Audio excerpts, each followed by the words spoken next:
আসসালামু আলাইকুম এভরিওয়ান। ছায়ার বিচারক গল্পের 9 নম্বর পার্ট। তো চলো বেশি কথা না কইয়া গল্প শুরু করা যাক। ভাবি বলল, তুই আমাকে ধরবি না, তোর জন্য এইসব হয়েছে, সব তোদের ওই পোশাকের জন্য হয়েছে। আজ তোদের পোশাকের কারণে আমার বাবাকে মরতে হয়েছে। যেই দিন তোর পোশাক ফেলতে পারবি সেই দিন আমার সামনে আসবি, তা নয়তো না। ভাইয়া বলল, নুসরাত পাগলামি করিও না তো, শান্ত হও। দেখো নুসরাত বলল, আমি পাগলামি করছি না, তুই আমার সামনে থেকে যা, তা না হলে আমি নিজের কিছু একটা করে ফেলবো। এটা বলে ভাবি কান্না করতে লাগলো। আমি পরিস্থিতি বুঝতে পারছি, এখানে সবাইকে সামলানো এত সহজ হবে না। কি থেকে কি হয়ে গেল কিছুই বুঝতে পারছি না। কে বা কারা মারলো স্যারকে সেটাও বুঝতে পারছি না। আর কিছু চিন্তা না করে আব্বুকে বললাম, বাবা সবাইকে নিয়ে বাড়িতে চলে যেতে। আব্বু বলল, না আমি তোদের ছাড়া যাব না। আমি বললাম, আব্বু এটা বাসা না যে এমনটা বলবা, এটা একটা সেন্টার, এখানে এমনিতেই বেশিক্ষণ থাকা যাবে না, যাও সবাইকে নিয়ে যাও। আব্বু আমার কথা শুনে সবাইকে নিয়ে বাসায় চলে যেতে লাগলো। আম্মু, ভাবি, আন্টি, আমার বিয়ে করা স্ত্রী সহ আরো অনেকেই। এইদিকে আমি ভাবির এমন আচরণ দেখে ভাবলাম ভাইয়া আরো কিছুক্ষণ থাকলে সমস্যা আরো বাড়বে, তাই ভাইয়াকে সেইখান থেকে টেনে নিয়ে আসলাম আর এক জায়গায় বসিয়ে দিলাম। সাথে সাথে ভাইয়া আমাকে জড়িয়ে ধরে কান্না করে দিল। আমি এখন ভাইয়াকে কি বলে সান্ত্বনা দিব বুঝতে পারছি না। ভাইয়া বলল, আবির এটা কি হলো, এটা তো হতে বা দেখতে চাইনি। স্যার এইভাবে আমাকে ছেড়ে চলে যাবে ভাবতে পারিনি। আবির জানিস স্যার আমাকে কত ভালোবাসতেন, অফিসে নিজের ছেলের মতো গাইড করতেন। আমার বিশ্বাস হচ্ছে না স্যারকে এইভাবে কেউ মেরে ফেলবে। আমি বললাম, কি আর করবি ভাইয়া, যেটা হওয়ার সেটা হয়ে গেছে। কিন্তু একটা কথা মাথায় আসছে না, গুলি চললো বাট আওয়াজ শুনলাম না যে। ভাইয়া বলল, আরে সাইলেন্সার লাগানো ছিল তাই হয়তো, কিন্তু আমি মাগার শালার বেটাকে ছাড়বো না, যে হালার পুত আমার স্যারকে মারছে। ভাইয়া মাথা ঠান্ডা কর, আর এখন বাসায় চল, এখানে থাকলে তোরও বিপদ হতে পারে। এটা বলে ভাইয়াকে সহ আমার বন্ধুরা একসাথে গাড়ি নিয়ে বাসার উদ্দেশ্যে রওনা দিলাম। মাঝপথে আসতেই ভাইয়ার ফোনটা বেজে উঠলো। ভাইয়া ফোন বের করে ফোনের দিকে তাকিয়ে দেখে অচেনা নাম্বার। তখনই আমি বললাম, ভাইয়া লাউড স্পিকারে দাও। এটা বলতেই ভাইয়া ফোন রিসিভ করতেই ওপাশ থেকে কেউ একজন বলে উঠলো, কিরে রফিক, বিয়ের উপহার কেমন দিলাম? ইস বেচারা, ভাবতে পারিনি কমিশনার স্যার এইভাবে টপকে যাবে। রফিক বলল, কে তুই, কি চাস? লোকটি একটু হেসে বলল, আমি কি চাই বা না চাই ওটা তোর কিছু বলতে চাই না, তবে এটা শুনে রাখ, এটা মাত্র শুরু, পিকচার আবিবি বাকি হে। এটা বলে ফোনটা রেখে চিন্তা করতে লাগলাম, কি আমাদের এত বড় শত্রু, কে হতে পারে আঙ্কেলের খুনি। এইসব ভাবতে ভাবতে বাসায় চলে আসলাম। বাসায় এসে আরেকটা শখ খেলাম। আজকের দিনটা এমনিতেই খারাপ যাচ্ছে, তার মধ্যে আবার আমি আর ভাইয়া বাসায় ঢুকতেই দেখি তানিয়া ভাবি ও তার আম্মুকে সান্ত্বনা দিচ্ছে। এটা দেখে আমি মুখের ভাষা হারিয়ে ফেলেছি। তার কারণ এখন আমি কিভাবে তানিয়ার সামনে যাব এইসব ভাবতেছিলাম। তখনই ভাইয়া ধাক্কা দিয়ে বলল, কিরে বাসায় ঢোক, বাইরে দাঁড়িয়ে কি ভাবছিস? আমি ভাইয়ার ধাক্কা খেয়ে ভাবনা থেকে বের হয়ে আমতা করে বললাম, কই কিছু না, ভিতরে চল তো। এটা বলে আমি নিচের দিকে তাকিয়ে সিঁড়ি বেয়ে রুমে এসে ফ্রেশ হতে চলে গেলাম। ফ্রেশ হতে হতে এখন নানান চিন্তা হতে লাগলো, আঙ্কেলকে কে মারলো, আবার ভাইয়াকে ধমক দেওয়া লোকটি বা কে, আবার আমার পরিবারের কারো ক্ষতি হবে না তো? না না, এটা আমি থাকতে কিছুতেই হতে দিব না। এটা বলে তাড়াতাড়ি ফ্রেশ হয়ে ওয়াশরুম থেকে বের হয়ে আমার ফোনটা হাতে নিয়ে একজনকে কল দিয়ে বললাম, সিকিউরিটি আরো বাড়াম, আমার পরিবারের উপর যেন একটা আসন না লাগে, আর যদি কিছু হয় তাহলে তোরা একটাও বাঁচতে পারবি না। ওকে ভাই। আমি বললাম, আর হ্যাঁ তাড়াতাড়ি খোঁজ লাগা কে আঙ্কেলকে মারছে। ওকে ভাই। তারপর ফোন কেটে দিয়ে মোবাইল বিছানায় রেখে বেরোতে যাব, তখনই থমকে গেলাম আর একটু ভয় পেয়ে গেলাম। তানিয়া আবার আমার কথা শুনতে পেল না তো? যদি শুনে নেয় তাহলে? এইসব ভাবতে ভাবতে তানিয়া রুমে ঢুকে আমাকে বলছে, কার সাথে কথা বলছিলে? এই প্রশ্ন করাতে আমি একটু ভয় নিয়ে বললাম, কই তেমন কারোর সাথে না তো, এমনি বন্ধু একটার সাথে। তানিয়া বলল, ও তাই এমন মাথা নিচু করে আসো যে? আমি বললাম, এমনি, তা কিছু বলার থাকলে বলেন। তানিয়া বলল, ও হ্যাঁ ভাই আপনাকে ডাকছে, কি যেন বলবে। আমি বলছি, যাচ্ছি, আর ভাবিরও আন্টিরও খেয়াল রাখবেন। এটা বলে রুম থেকে বের হতে হতে বললাম, ভাগ্যিস তানিয়া কিছু শোনেনি, কিন্তু বাড়িতে সবাইকে দেখলাম, আমার বিয়ে করা বউ কোথায় তাকে দেখছি না, আমার রুমেও দেখলাম না। আরে দূর, মনে হয় অন্য রুমে আছে। এইসব ভাবতে ভাবতে আমি ভাইয়ার রুমে চলে গেলাম।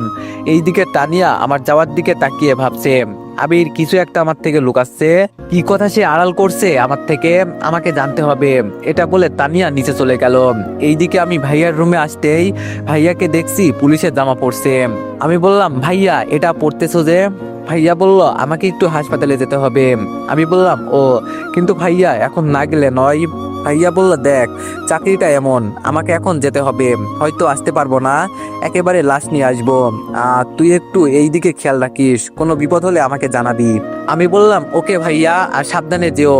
ভাইয়া বলল ওকে, বলে আমরা দুইজন নিচে নামলাম। এইদিকে ভাবি কেমন যেন একধানে মাথায় হাত দিয়ে নিচের দিকে তাকিয়ে আছে। কি আজব দুনিয়া, নতুন জীবন শুরু করতে না করতে বাবা হারানোর সুখ সহ্য করতে হচ্ছে। ভাবিকে দেখে মনে হচ্ছে তার চোখের পানি আর নেই, সব শেষ হয়ে গিয়েছে। ভাবির অবস্থা দেখে ভাইয়া ভাবির দিকে যেতে লাগলো। ভাইয়া ভাবির কাছে গিয়ে তার কাঁধে হাত দিয়ে যখনই কিছু বলতে যাবে, তার আগেই ভাবি ভাইয়ার গালে একটা কষে থাপ্পড় দিল। ভাবির এমন করাতে আমরা অবাক হয়ে তাকিয়ে আছি। দেখলাম তানিয়া দৌড়ে গিয়ে ভাবিকে ধরলো, আর ভাইয়া থাপ্পড় খেয়ে ভাবির দিকে করুণ দৃষ্টিতে তাকিয়ে আছে। আর ভাবি বলতে লাগলো, এই তোকে না বললাম তুই যতক্ষণ এই পোশাক ছাড়তে পারবি না ততক্ষণ আমার সামনে আসবি না, আর সেটা না করে তুই ডাইরেক্ট পোশাক পরে আমার গায়ে হাত দিচ্ছিস, তো লজ্জা করছে না? এই পোশাককে আমি ঘৃণা করি, এই পোশাকের জন্য আমার বাবার প্রাণ গিয়েছে। এটা বলে ভাবি কান্না করে দিল। আর ভাইয়া কিছু না বলে বাসা থেকে বের হয়ে চলে গেল। তখন আব্বু বলতে লাগলো, তানিয়া মা যাও, নুসরাতকে রুমে নিয়ে যাও। তানিয়া বলল ওকে বাবা। বাবা বলল আবির বাইরে গিয়ে সবার জন্য খাবার নিয়ে আয়। আমি বাবার কথা মতো বাসা থেকে বের হয়ে গেলাম। এইদিকে তানিয়া বলল আপু চলো রুমে গিয়ে বসো। নুসরাত বলল না, আমি এখান থেকে কোথাও যাব না, আমি এখানে থাকবো যতক্ষণ না আমার বাবা আসতেছে। তানিয়া বলল আপু তোমার বাবা আসতে দেরি আছে, তুমি গিয়ে ফ্রেশ হয়ে নাও, সেই বিকাল থেকে একই জামা। নুসরাত বলল আমি একবার যখন বললাম যাব না মানে যাব না, তুই যা, কোথায় যাবি যা। এটা বলে ভাবি একটা চিৎকার দিয়ে অজ্ঞান হয়ে গেল। এটা দেখে বাবা ভাবির কাছে চলে গেল।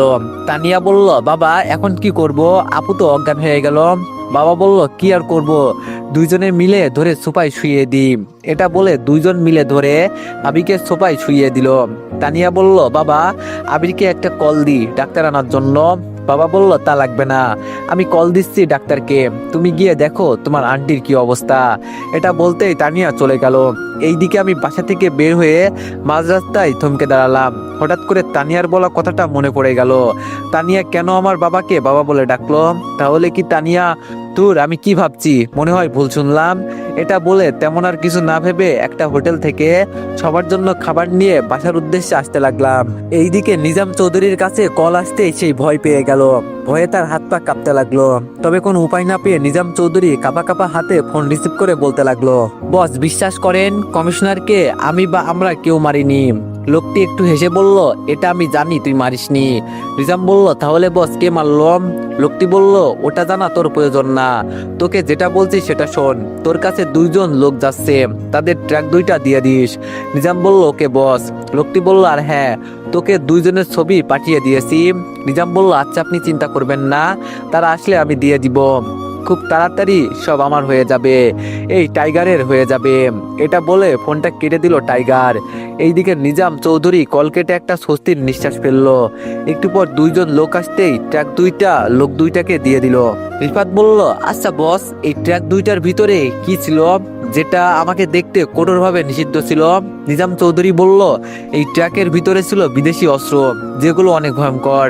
সেখানে থাকা একটা অস্ত্র যদি একজন চালায়, তার সামনে যদি 20 জন লোকও থাকে, তাহলে সামনে থাকা লোকগুলো টিকতে পারবে না। রিফাত বলল বস তাহলে কি অনেক বড় কিছু হতে যাচ্ছে? নিজাম চৌধুরী বলল অনেক বড় কিছু নয়, ডাইরেক্ট কবরস্থানে পরিণত হবে। এইদিকে আমি খাবার নিয়ে বাড়ি পৌঁছাতেই দেখি পুরো কান্না ভরা বাড়িটা একদম নিস্তব্ধ হয়ে গিয়েছে। বাসায় ঢুকেই দেখি বাবা মাথায় হাত দিয়ে বসে আছে। আমি বাবার কাছে গিয়ে বললাম বাবা কি হয়েছে, তুমি ঠিক আছো তো? বাবা বলল ঠিক আছি। ভাবি আন্টি সবাই কোথায়? বাবা বলল তোর আন্টি তোর মায়ের রুমে ঘুমাচ্ছে, আর ভাবি অজ্ঞান হয়ে আছে, ডাক্তার এসেছিল একটু দেখে স্যালাইন দিয়ে চলে গেল। আমি বললাম ও আচ্ছা, আমি খাবার আনছি, সবাই জেগে উঠলে খেয়ে নিতে বলিও, আমি বাইরে যাচ্ছি। বাবা বলল কেন? আমি বললাম আঙ্কেলের দাফনের ব্যবস্থা করতে হবে। বাবা বলল ও, আমার তো চিন্তা মাথায় আসেনি, আচ্ছা তুই যা। তারপর আমি বাসা থেকে বের হয়ে গেলাম। এইদিকে ভাইয়া হাসপাতালে গিয়ে ডাক্তারের কেবিনে চলে গেল।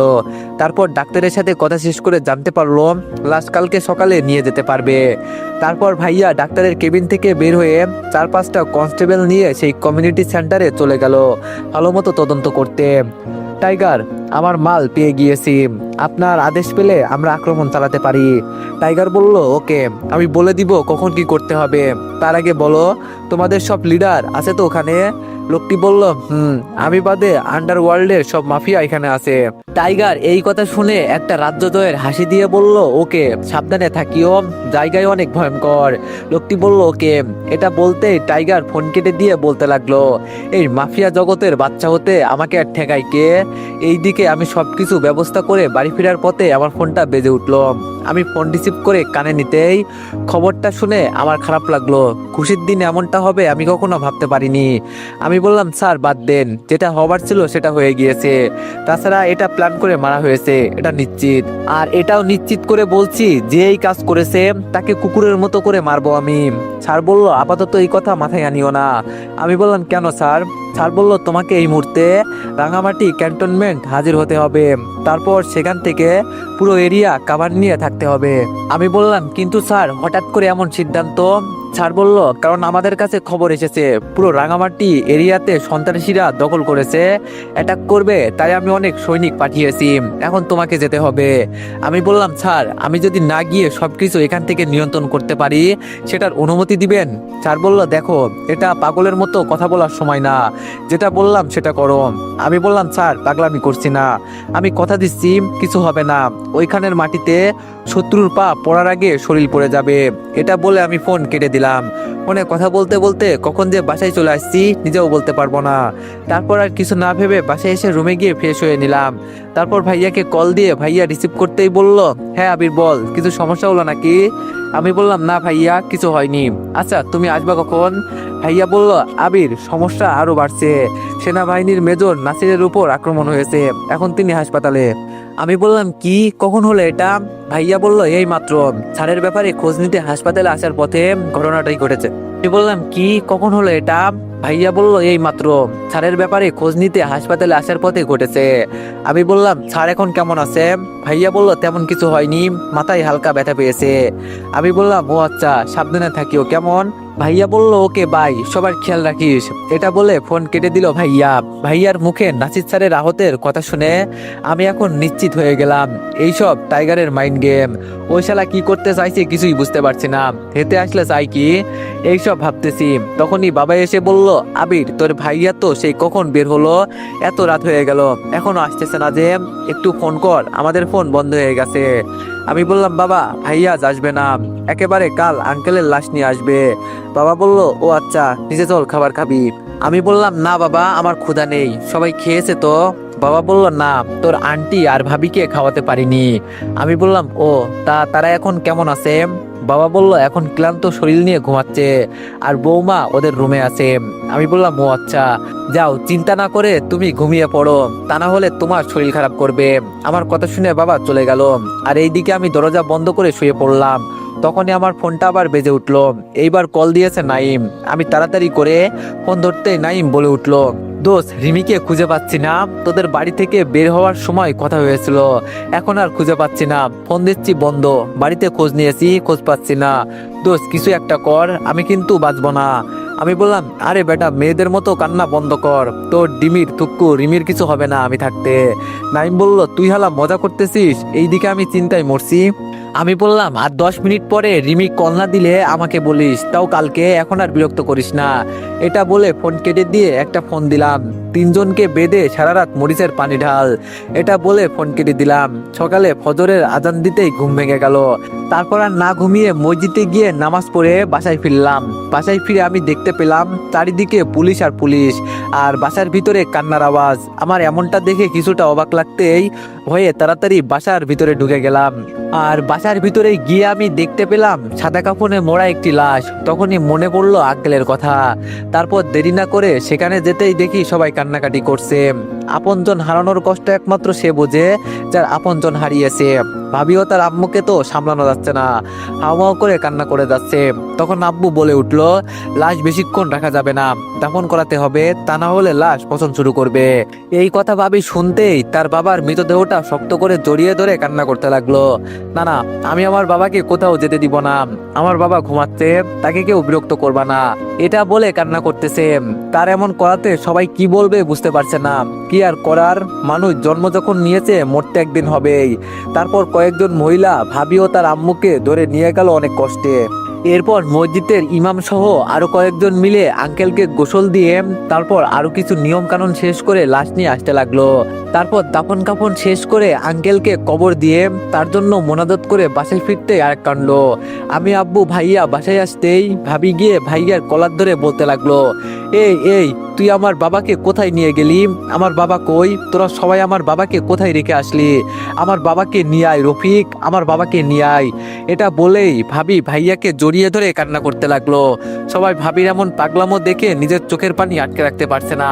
আল্লাহর কি এক লীলা খেলা, কি হওয়ার কথা ছিল আর কি হলো, এইসব ভাবছি। তখন আমার ফোনটা বেজে উঠলো। তাকিয়ে দেখি স্যার কল দিয়েছে। আমি বললাম, জি স্যার বলেন। স্যার বলল, তুমি নিজেকে কি মনে করো? দেখো, আমি তোমার স্যার হিসাবে তোমাকে যেটা করতে বলছি সেটা করো নাই, তার মধ্যে পুরো এরিয়ার ফোর্সদের সরে যাওয়ার আদেশ দিতেছো কেন? আমি বললাম, স্যার সবটা আমাকে সামলানোর দায়িত্ব যখন দিয়েছেন আমি সামলাবো। আর স্যার আপনি আমার উপর বিশ্বাস রাখতে পারেন, আর আপনি সাবধানে থাকবেন। এটা বলে ফোনটা কেটে দিলাম। তারপর আমার রুমে গিয়ে ফ্রেশ হয়ে বাইরে এসে সবার জন্য খাবার আনতে গেলাম। এইদিকে একটা বন্ধ রুমে 3জন ছেলেকে বেঁধে অনেক অত্যাচার করা হচ্ছে। সেখান থেকে একটা ছেলে বলে উঠলো, তোরা আমাকে চিনিস না, আমি কে, কি করি, একবার এখান থেকে বের হতে দে। জিসান একটু হেসে বলল, তোকে চিনার কি আছে, কথা তুই শোন। রকি বলল, আমি মন্ত্রী নিজাম চৌধুরীর ছোট ভাই। আমার ভাই যদি একবার জানে তোরা আমাকে ধরে মারছিস তাহলে তাহলে আমার বালও ফেলাতে পারবি না। এই কথা বলে দরজা থেকে মাস্ক পরা একটা যুবক সামনে আসতে আসতে বলল। রকি বলল, কে তুই, আর আমাকে মেরে তোর কি লাভ?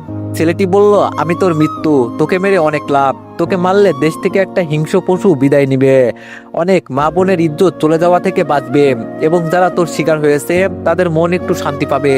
রকি বলল, দেখ তোর যত টাকা লাগে আমি দিব, তবে আমাকে ছেড়ে দে। ছেলেটি বলল, তোর ওই কালো টাকা দিয়ে নীল পোশাকের মানুষ আর কালো কোট পরা মানুষদের কিনতে পারিস, আমার মতো রক্তমাখা পুরুষদের না। এই জিসান। জিসান বলল, জি বস। ছেলেটি বলল, দুইটা তো মনে হয় এখনো ঘুমাচ্ছে। জিসান বলল, ছেলেটি বলল, ওই দুইটাকে আরো ঘুমিয়ে দিস, তবে এই মালটার সামনে আর একটা আমার জন্য বাঁচিয়ে রাখিস, মালটার সাথে একা কথা বলবো। এটা বলে আগন্তুক অন্ধকারে হারিয়ে গেল। এইদিকে আমি রেস্তোরাঁ থেকে খাবার নিয়ে বাড়ি পৌঁছাতেই আম্মুর কাছে খাবারগুলো দিয়ে বললাম, আম্মু সবার জন্য খাবার নিয়ে আসছি, সবাই মনে হয় কিছু খায়নি। আম্মু বলল, ভালো করছিস বাবা, তুই যা ফ্রেশ হয়ে আয়, আমি বৌমাকে ডাক দিয়ে বলছি। আমি বললাম, তা ভাইয়া কোথায়? আম্মু বলল, তোর ভাইয়া অফিসে গিয়েছে, সে নাকি চাকরি ছেড়ে দিবে। আমি বললাম, ও। আম্মুর মুখে এমন কথা শুনে অবাক হলাম না, কারণ আমি ভাইয়াকে বুঝিয়েছি আর ভাবির দিকে তাকিয়ে এই সিদ্ধান্ত নিতে বলেছি। আমি আর কিছু না বলে রুমে এসে বিছানায় শুয়ে ফোন টিপতে লাগলাম। এইদিকে কাল থেকে নিজাম চৌধুরী পাগল হয়ে গিয়েছে, তার একমাত্র মা মরা ছোট ভাইয়ের কোনো খোঁজ খবর নেই। কাল রাত থেকে রিফাত বলল, বস আমার মনে হয় মাল খেয়ে কোথাও পড়ে আছে, কারণ এমনটা অনেকবার হয়েছে। নিজাম চৌধুরী বলল, কুত্তার বাচ্চা, আরেকটা কথা বলবি তো মাথা থেকে আলাদা করে দিব, যা গিয়ে আমার ভাইকে খোঁজ নিয়ে আয়, আর বিকালের মধ্যে আমি আমার ভাইকে আমার চোখের সামনে দেখতে চাই। রিফাত বলল, ওকে বস। এটা বলে রিফাত দলবল নিয়ে চলে গেল। এইদিকে রুমে বসে মনের সুখে ফোন টিপতেছিলাম, এমন সময় আমার মনে হলো আমার ওয়াশরুম থেকে কেউ একজন বের হচ্ছে। কে বের হচ্ছে সেটা দেখার জন্য তাকাতেই আমার চোখ দুটো বড় বড় হয়ে গেল। এমন দৃশ্য সরাসরি দেখবো আমি মোটেও কখনো ভাবতে পারিনি। আমি দেখলাম একটা মেয়ে আমার ওয়াশরুম থেকে গায়ে টাওয়াল পেঁচিয়ে চুলগুলো মুছতে মুছতে বের হচ্ছে। সামনে চুল থাকায় তার মুখ দেখতে পেলাম না। আমি তাড়াতাড়ি বিছানায় বসে অন্যদিকে ঘুরে গেলাম। আমি বললাম, কি আপনি, আর আমার রুমে এইভাবে কেন? মেয়েটি বলল, কে মানে? আমি আপনার বউ। বউ বলেন তো, কাল আমাদের বিয়ে হলো। তখনই আমি মনে মনে বলতে লাগলাম, এই যা, আমার যে বিয়ে হলো সেটা তো ভুলেই গিয়েছি। মেয়েটি বলল, তা পরপুরুষের মতো ওই দিকে ঘুরে বসে আছেন কেন? তুমি তো আমার স্বামী, তাই। আমি বললাম, দেখুন আমি আর কিছু শুনতে চাই না, আমি গেলাম। এটা বলে মেয়েটাকে আর সুযোগ না দিয়ে রুম থেকে বের হয়ে যেতে লাগলাম। তখনই পিছন থেকে মেয়েটা আমার কলার ধরে ফেললো। আমি বললাম এই এটা কি করছেন, ছাড়ুন বলছি, আমি বাইরে যাব। মেয়েটি বলল তুমি বাইরে যাবে কেন? আমি বললাম কারণ তুমি রেডি হবে। মেয়েটি বলল কেন, তোমার সামনে রেডি হলে সমস্যা কি? আমি বললাম ছিছি এইসব কি বলছেন? মেয়েটি বলল এখানে এত ঢং করার কি আছে শুনি, তুমি আমার স্বামী আর আমি তোমার স্ত্রী, সো তোমার সামনে আমি কিছু করলে সমস্যা নাই, ইভেন তোমার সাথেও। আমি বললাম দেখুন আমি আপনাকে বউ হিসাবে মানি না, কারণ আমি অন্য একজনকে ভালোবাসি। এই কথা বলে যেন আমি অনেক বড় ভুল করে ফেলেছি। কারণ এই কথা বলতেই মেয়েটার আগে আমাকে পিছন থেকে ঘুরিয়ে সামনে দেয়ালের সাথে চেপে ধরলো, আর আমি তার গায়ে টাওয়াল থাকাতে আগে থেকেই চোখ বন্ধ করে ফেললাম। মেয়েটি বলল ওই কুত্তা, তুই আমাকে ছাড়া কাকে ভালোবাসিস? ওই আবার চোখ বন্ধ করে আছিস কেন, চোখ খুলে আমার সাথে কথা বল। আমি বললাম না আমি চোখ খুলবো না, আগে আপনি জামা পরেন। মেয়েটি বলল এইবার যদি চোখ না খুলিস তাহলে কিন্তু ভালো হবে না, এখন শুধু টাওয়াল পরে আছি, আর একটু দেরি হলে কিন্তু আর কিছু থাকবে না, তাই বলছি চোখ খুলে কথা বল। মেয়েটার এমন রাগীভাবে কথা বলাতে আমি ভয়ে আস্তে আস্তে চোখ খুলে আমি আকাশ থেকে পড়লাম, আর আমতামতা করে বলতে লাগলাম তানিয়া তুমি? তানিয়া বলল কেন, এখানে কি অন্য কাউকে আশা করছিলি? আমি বললাম হ্যাঁ, না মানে এখানে তো আমার বউ থাকার কথা, কিন্তু তুমি এখানে? তানিয়া বলল আমি তোর বিয়ে করা বউ হাদারাম। আমি বললাম কি, কেমনে কি? তানিয়া বলল সেটা পরে বলছি, এখন বল তুই আমাকে বাদ দিয়ে কোন ডাইনিকে ভালোবাসিস? আমি বললাম কই কাউকেই না, আমি তো তোমাকে ভালোবাসি। তানিয়া বলল তুই মিথ্যা বলছিস, তুই আমাকে না অন্য কাউকে ভালোবাসিস। আমি বললাম তোমার এমনটা কেন মনে হলো? তানিয়া বলল কারণ তুই বলছিস তুই আমাকে বউ হিসাবে মানবি না, অন্য কাউকে ভালোবাসিস। কে মেয়েটা? সে মোবাইল ওয়ালি হয়তো, নাকি আবার অন্য কেউ? এটা বলে আরো শক্ত করে কলার ধরে রাগী দৃষ্টিতে তাকিয়ে আছে। আমি বললাম এক মিনিট, আমি তো কাউকে বলিনি যে আমাকে একটা মেয়ে ফোন করে বিরক্ত করে, তাহলে তুমি জানলে কিভাবে? এইটা। তানিয়া বলল না না না, আমি কেন হব আজব, আমি তোমাকে অন্য নাম্বার দিয়ে বিরক্ত করব কেন? আমি বললাম আমি কখন বললাম এটা, তুমি আর অন্য নাম্বার দিয়ে মানে? তানিয়া বলল আরে তেমন কিছু না, তুমি তো বললে অচেনা নাম্বার থেকে কল আসে। আমি বললাম তানিয়া আর লুকাতে হবে না, এখন সত্যি করে বলো শুরু থেকে। এইবার তানিয়া মাথা নিচু করে আমাকে বলতে লাগলো তুমি আমাকে হয়তো কলেজ থেকে চিনো, বাট আমি তোমাকে আরো আগে থেকেই চিনি। আমি বললাম মানে কিভাবে? এবার তানিয়া সব বলতে লাগলো। তো এভরিওয়ান, নেক্সট পার্টের জন্য সবাই একটু বেশি বেশি লাইক আর কমেন্ট করে দিও। ধন্যবাদ।